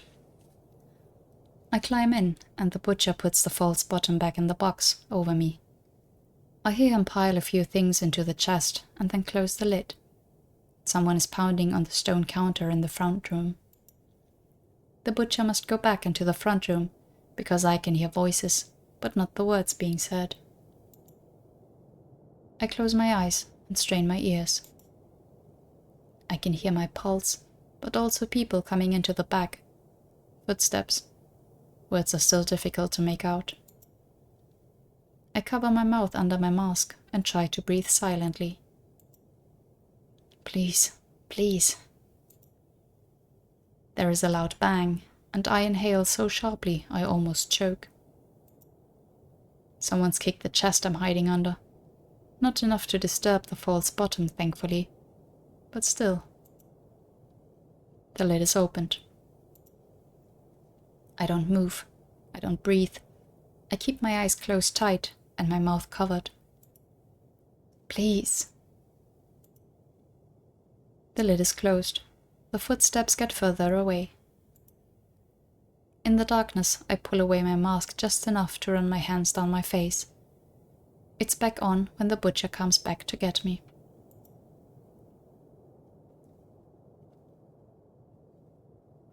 You staying here? For an hour or two, if that's all right with you. Don't touch the goods, and you can stay. Thank you. A few hours in the cold, alone with my own thoughts, is not fun. But it's a relief compared to the escape I just endured. When I feel like the coast is clear, I leave the butcher and make my way to the safer side of the ruby walls. I have to meet Kier and the rest now. When we reunite, it's in the rundown pub in Mouse Hole. Hey Vesper, what took you so long? I was hiding in the butcher shop, waiting for things to cool down. Why were you... Good job hiding, Vesper. We only just got here ourselves. I realize exactly what's going on a second later. Kier, you shithead. Fine, take it out on me now. Did my running around as a distraction actually do anything? It was a guarantee. But we were already done with the hardest part of the job. You were duped. Kier wanted to be absolutely sure we'd be safe and used you to do it. And risked my life in the process. If anything went wrong, I would have been killed. You would have. His cool acknowledgement only serves to heat up my temper. And you didn't hesitate for a second to send me on an especially dangerous, unnecessary job just because I'm your least favorite? If you're not making a list of which of us gets thrown off a cliff first, you're not thinking far enough ahead. Kier. Anything else I should know about then? Are you going to feed me things to check for poison or sell me to get intel? Fuck off. You're the one who decided I'm disposable. I just want to know how much. I knew you weren't going to get killed. You don't need me to tell you that you're quick thinking and fast on your feet. I could rely on you to be a distraction and let the rest of us get out safely. But you couldn't let me know what I was doing. No, I couldn't trust you to do it if you knew what I was asking. Maybe I just won't do anything you tell me to do then, unless I understand why. I cross my arms. Keir can't see me seething, so I settle for communicating it and posture instead. Drinks on us. One of the servers, a barmaid with pretty hands and a full flat moon mask, delivers drinks to our table.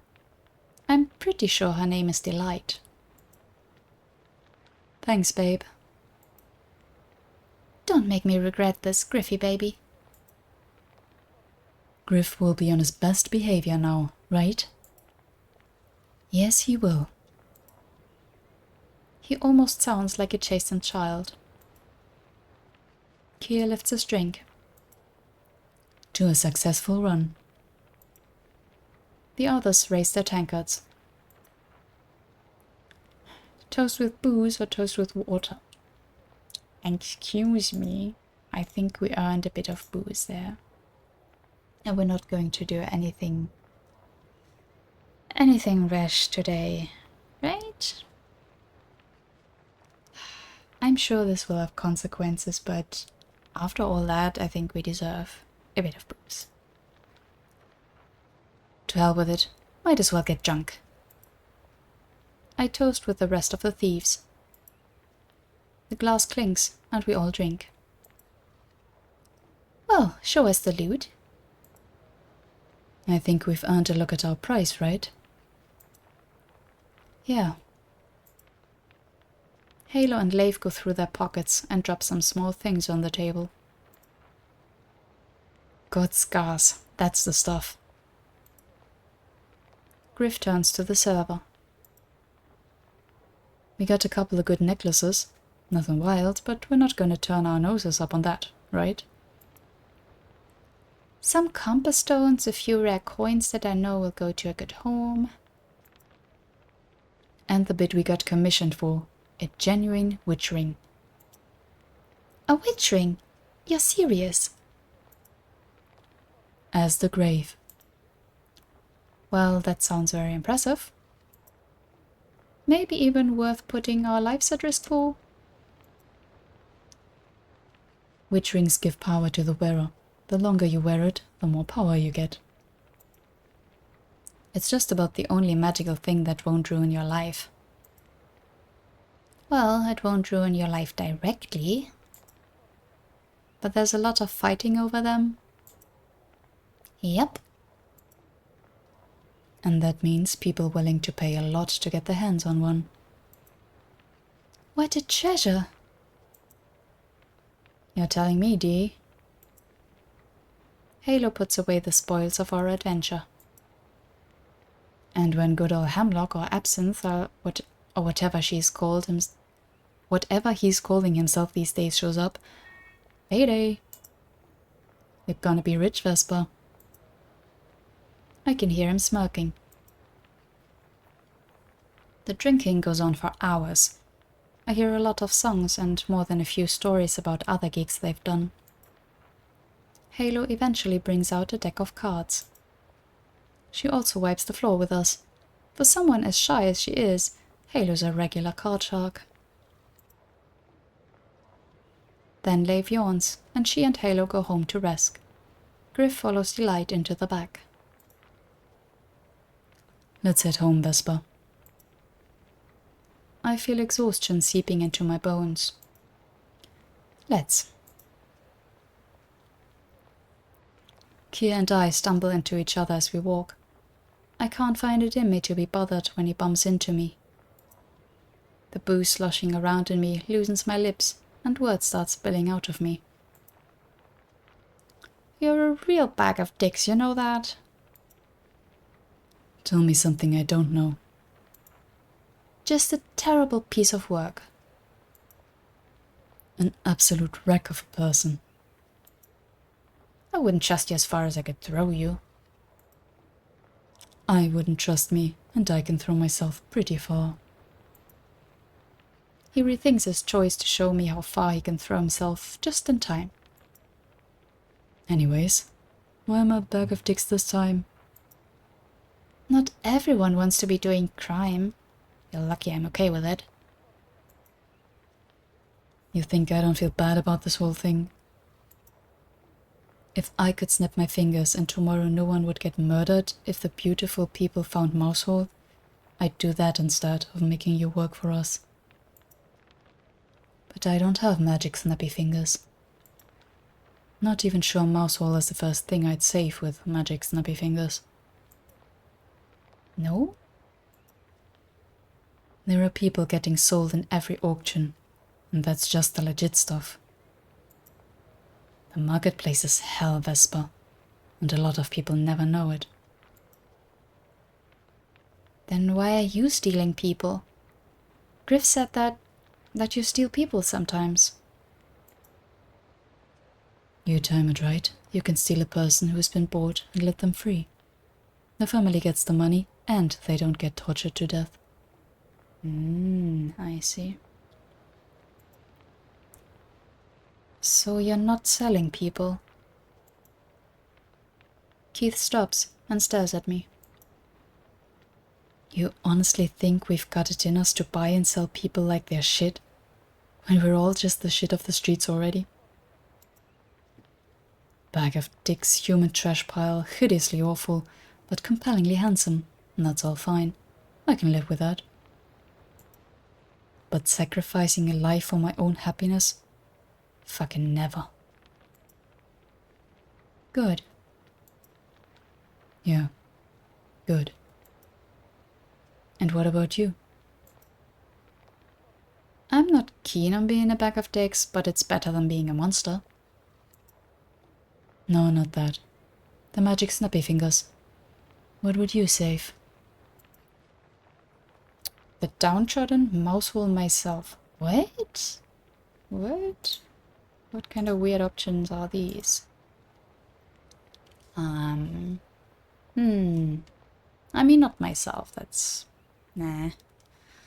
Mousehole, we've gotten quite comfortable here, it seems. The downtrodden.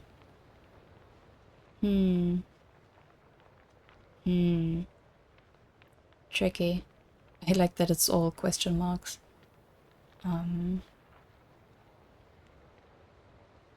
Do we try to say like we'd save this part? I mean, that's all kind of pretentious, isn't it?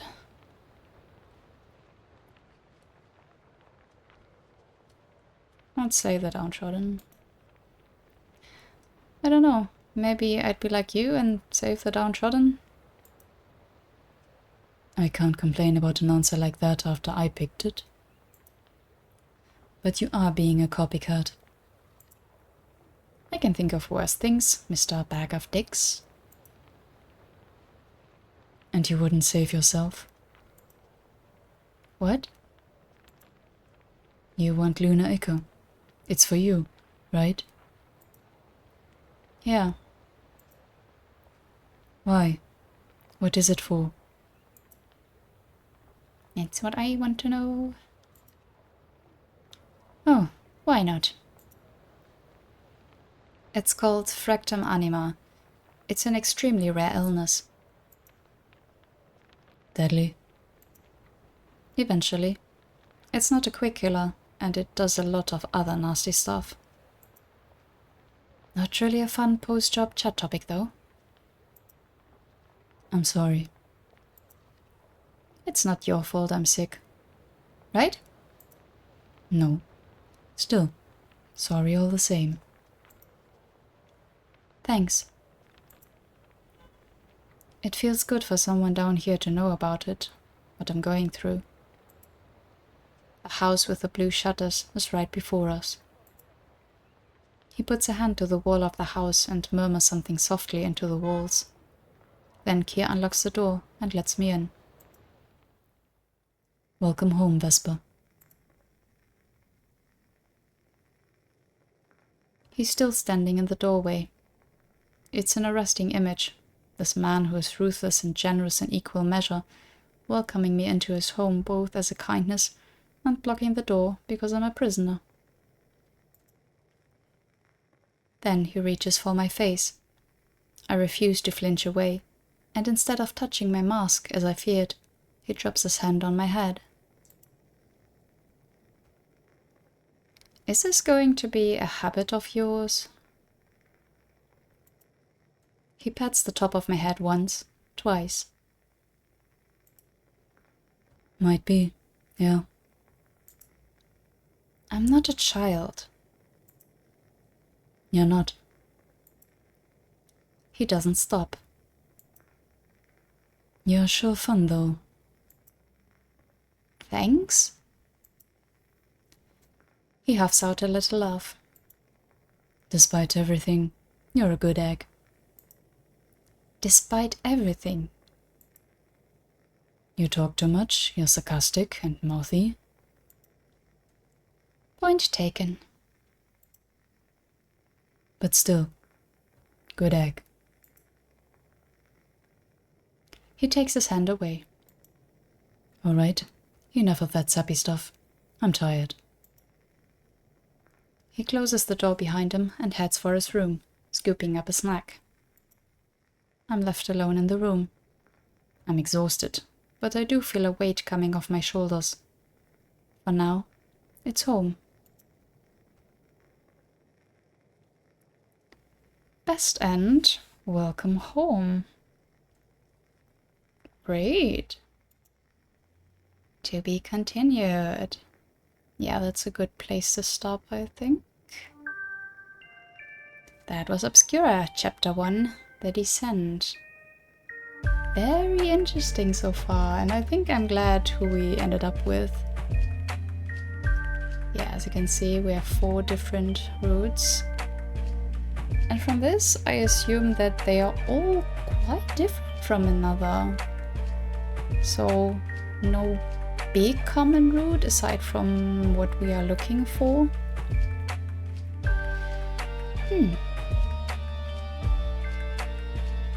And as I assumed, we don't get too far in this first chapter, and I appreciate that. Thank you for the game.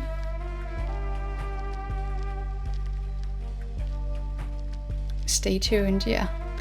I don't know if they announced a release date yet, at least it's not on Steam. But yeah.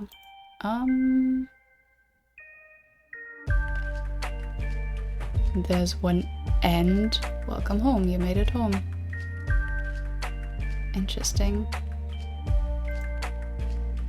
Okay. Yeah. That was it for chapter 1 or the demo, and again, I'm not sure when the full game will come out. Apparently it will be episodic. Yeah, very intriguing so far. I really enjoyed the writing and the slow burn that this is. Very, very nice. And yeah, again, like from the descriptions I saw of the for love interests, this was one of the ones that I was leaning more towards, and I think that might be the route for me. Very nice. Not as